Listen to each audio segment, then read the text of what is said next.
따라다니는 거? 네. 카메라 나를 따라다니는 거예요. 자, 우리가 수학 2를 배우게 되는데, 수학 2는 다른 말로 얘기하면 미적분 기본이라고 보시면 될 것 같아요.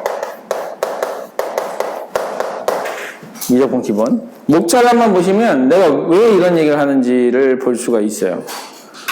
목차가 안 보이죠? 자, 목차에 보시면 뭐라고 되어 있냐면 첫 번째, 함수의 극한과 연속.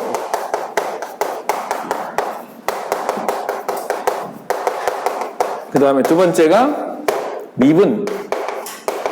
세 번째가 적분. 이렇게 되어 있어요. 그러면 우리가 이 과목 말고도 미적분이라는 과목을 따로 배우게 되는데 이 수투 미적분하고 그 다음에 미적분의 미적분은 뭐가 다른 거냐면 수투 미적분은 좀 쉬운 대상이 좀 쉬워요. 자, 무슨 얘기냐면 다항함수라고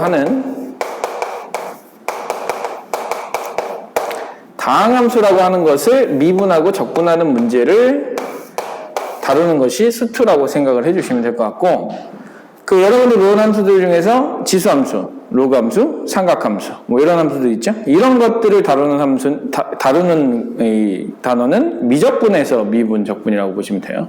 그래서 이제 우리는 수학2의 미적분을 배우게 되면 사실 미적분의 기본 원리를 배우게 되고, 그 미적분의 기본 원리를 알게 되면 그걸 가지고 미적분이라는 과목에 미적분을 할 수가 있게 되는 거예요. 그래서 기본적으로 이제 이 함수의 극한과 연속에서부터 시작을 하게 되는데, 그럼 갑자기 생뚱맞게 미분 적분만 배우면 되지 왜 함수의 극한과 연속을 먼저 배우느냐?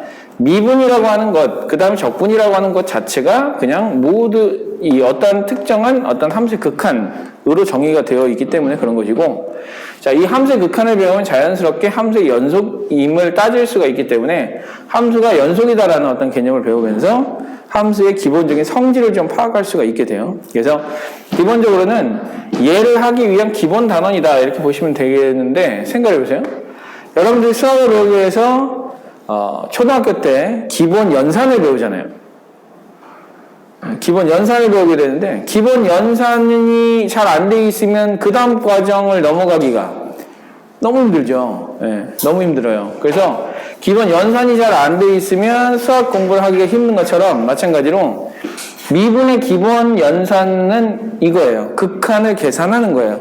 그럼 극한을 계산할 수 있어야 미분을 잘 할 수 있게 되는 것이고 미분을 잘 이해할 수 있게 되는 거예요. 그래서 기본적으로는 함수의 극한이라는 걸 배우면서 극한으로 정의되어 있는 미분과 적분에 대한 이야기를 한번 해보자 라는 이야기로 자, 이 수학들을 받아들여 주시면 되고, 자, 여러분들 수능 어떻게 보는지 알죠? 수능 어떻게 보나요?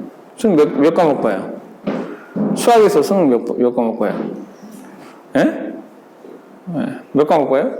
3과목. 네. 어떤 과목을 보죠? 네. 수원, 수투, 그 다음에 셋 중에 하나 선택을 하는 거죠. 자, 뭐 선택하죠? 확통, 기하, 미적분. 이 선택 과목의 비중은 20%에서 25%로 내겠다라고 지금 얘기를 해놓고 있거든요, 수능에서. 그러면은 사실 미적분보다 더 중요한 게 얘라고 볼 수가 있어요. 왜냐하면 20%에서 요거니까 얘는 37.5%에서 40% 정도를 차지하고 있어요, 얘네들이. 그러니까 지금 여러분들이 수능 시험을 보더라도 수원을 배웠기 때문에 40% 정도를 풀 수가 있는 거야. 근데 수투를 배우게 되면 75%에서 80% 정도를 풀 수가 있게 되는 거예요. 그럼 2학년 때 배우는 과목이 사실 제일 중요한 과목이라고 볼 수가 있어요. 특히나 이 수투 과목은 생각해 보세요. 지금은 이과는 이과, 문과는 문과에서 가형과 나형으로 딱 나눠져 있거든요. 그럼 가형과 나형으로 딱 나눠져 있는 상황이라면 가형을 볼 때 제일 어려운 과목이 요거였단 말이죠. 이거 세 개를 봐요, 올해는. 교육과정이 좀 이상해. 올해는 이렇게 보고 내년부터 다시 바뀌어. 근데 올해 본 애들은 작년하고 또 달라. 그러니까 올해 본 애들만 완전 외딴섬처럼 따로 이렇게 보는 거예요. 근데 문제는 이거 세 개를 보면 결국은 이 미적분이라는 과목이 제일 어렵기 때문에 이 미적분에서 그 흔히 얘기해서 킬러 문제라고 하는 문제, 그러니까 21번과 30번이 되게 어렵거든요. 그 문제가 이 단원에서 나오게 되는데 실제로 이제 여러분들 상황이라면 여기서 킬러 문제가 나올 수가 없어요. 여기서 킬러 문제가 나와야 돼.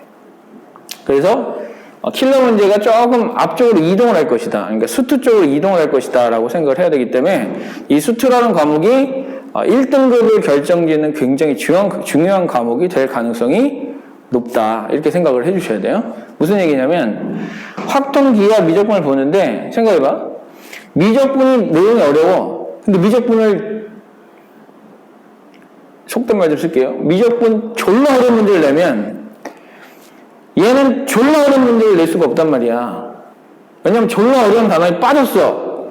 그러면 얘를 졸라 어려운 문제를 내면 얘를 졸라 어려운 문제를 낼 수가 없기 때문에 기하를 선택한 애들이 상대적으로 이득을 볼 수가 있어요. 그럼 그 상황을 그대로 냅둘까?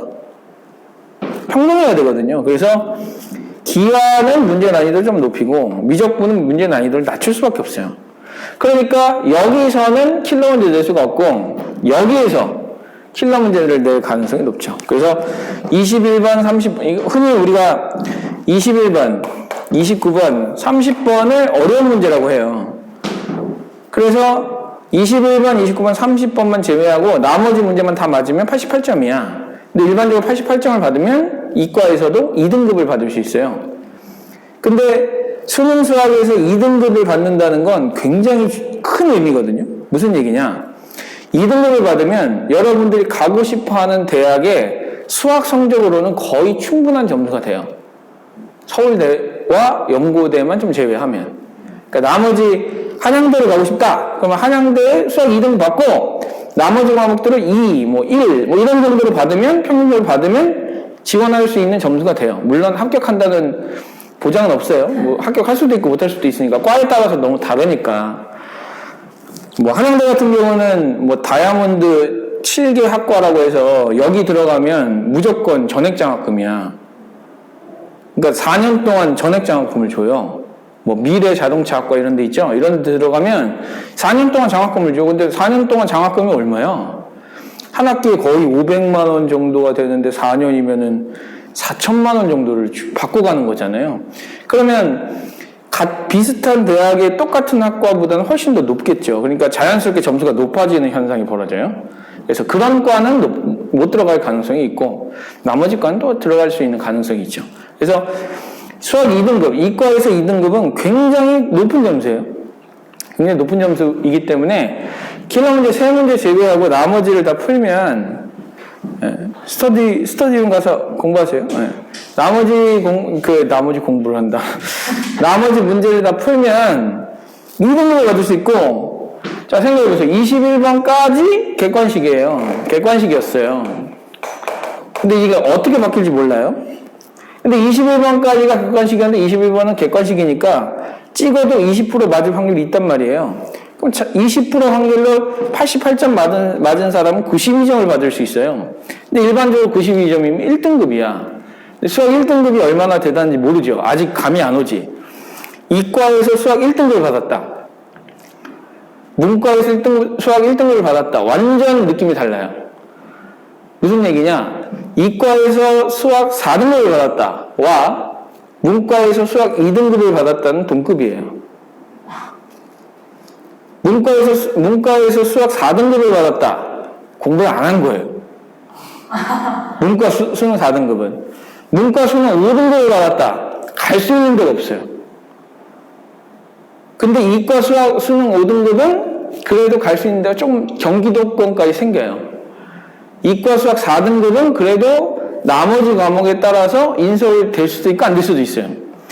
이과 수학 3등급은 인서울을 할 수 있는 점수예요. 그러니까 굉장히 중요한 점수란 말이죠. 그래서 이 이과 수학과 문과 수학은 엄연히 이제 좀 격차가 있으니까 여러분들이 이제 생각을 해보시는 거예요. 여기서 80%가 나오고 여기서 무지막지하게 어려운 문제가 아닌 그래도 할 만한 문제 6문제 정도가 나온다고 치면 여기나 6문제를 맞추고 결국 여기서 판가름이 날 거거든요. 그러니까 우리는 결국은 굉장히 중요한 과목을 배우고 있는 것이다. 이렇게 이제 생각을 해주시고 조금 이제 내신 공부를 할 때 수능 공부까지 다 마무리를 해놓고 이제 고3 올라가면 다른 과목 배우면서 수투와 수원을 다시 한번 이렇게 반복하는 이런 과정을 하면 되겠다라고 이 플랜을 좀 짜주시면 돼요. 물론 플랜 짠 대로 되지는 않지만 어찌됐건 간에 우리는 가장 중요한 과목 중에 하나를 배우고 있다라고 생각을 해주셔야 되고 그 가장 중요한 과목을 배우기 때문에 여러분들이 정리해야 될 내용들도 굉장히 많을 거예요. 그래서 잘 정리를 해놓으시고 이 개념들을 잘 정리를 해놓으셔야 여러분들이 나중에 다시 공부를 할 때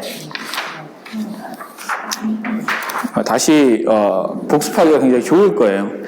자, 지난 시간에 이제 예습을 한 친구들도 있는데 6페이지를 한번 보세요. 자, 우리가 배워야 할 거 함수 극한 사실 그렇게 어려운 내용은 아니에요. 왜 어려운 내용은 아니냐면 극한의 정의 자체가 굉장히 모호하게 쓰여져 있기 때문에 굉장히 직관적으로 봐줘야 되거든요. 그래서 이제 이 함수 극한의 정의부터 여러분들이 좀 잘 살펴봐 주시면 될 것 같은데 자, 함수의 극한의 기본적 정의부터 살펴봅니다. 자, 함수의 극한의 정의는 리밋 x가 리밋이라는 기호부터 배우기 시작하죠. 자, 리밋 x가 특정한 값으로 한없이 가까이 간다라는 기호를 씁니다. 예를 들면 fx가 2x 플러스 3이라고 하는 함수야. 근데 이 x 값이 한없이 3으로 가까이 갈 수 있고 한없이 4로 가까이